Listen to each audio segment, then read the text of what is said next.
One thing I noticed, man, when people bring up the beef between the West Coast and the East Coast, they always make it seem like Tupac is the one that started the beef. And Puffy, he been doing interviews for years saying that he never fed into the beef and that he told Biggie not to feed into it. What you think about him saying that? Well, we know when we listen to SNS Volume 4, Puff got off. He talked all that shit to Pac, and everybody knew that was directed to Pac.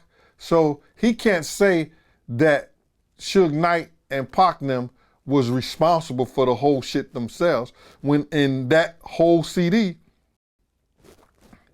he got his rocks off. He talked all kind of shit about Pac and those people at at Death Row. I'm happy you brought that up, man, because people act like they don't see that audio, and that audio been online for years. And you got Puffy, he been doing interviews for years saying that he never fed into it. But if you listen to that audio, that say otherwise, man. Well, I look at it this way, man, that when you go behind and you try to emulate what another man does,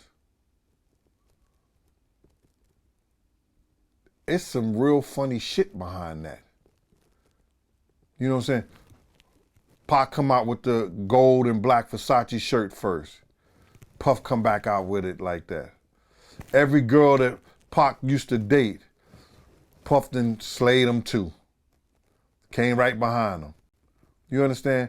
Even today, and I said this on my show, that's the Gene Deal Show. If y'all going, all these followers that I got, go to the Gene Deal Show and become one of my guys. You're gonna have fun, you're gonna have a good time. But anyway, remember on the Grammys exception speech, he said the same shit Pac said, and nobody said nothing about it. They're not gonna bring him because he's the gatekeeper now. He's about to take Clarence Avant place. He's gonna be the godfather. You been saying that for a while now, man. So you really believe that Puffy had an obsession with Tupac? I mean, just listening to everything you called out, it does sound like he was following behind Tupac and everything he was doing. And when it comes to the females and everything else, it does sound like that, man. At one time, I believe he did. At one time, I believe he did.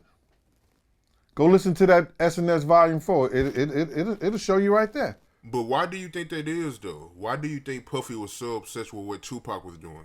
Man, I don't think about I don't think about shit like that, bro. Like, why do I think he think that way? Fuck, I care.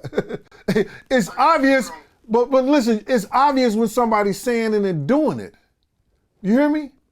I'm not thinking about it. I don't give a fuck about it. I'm just keeping it a buck.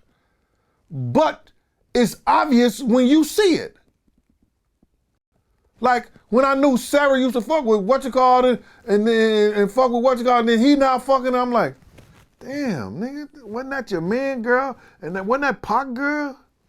Nigga, ain't enough bitches out here. Excuse me. Race that one. Ain't enough women out here for you to get with. You know what I mean? Y'all gotta go behind each other like that? All right.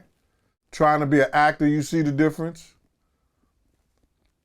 Trying to be an actor. Look how Pac act and look how he act in that, what's it, Carlito way? The worst gangster movie ever. He just did the billboards, the lowest rating ever, right? He about to get a award, what is it, for BET, right? A Lifetime Achievement Award. Okay. All the shit he did in the 90s with the records and the A&R shit and the making of groups, he deserved that. But he done more damage to people's lives than he did help them.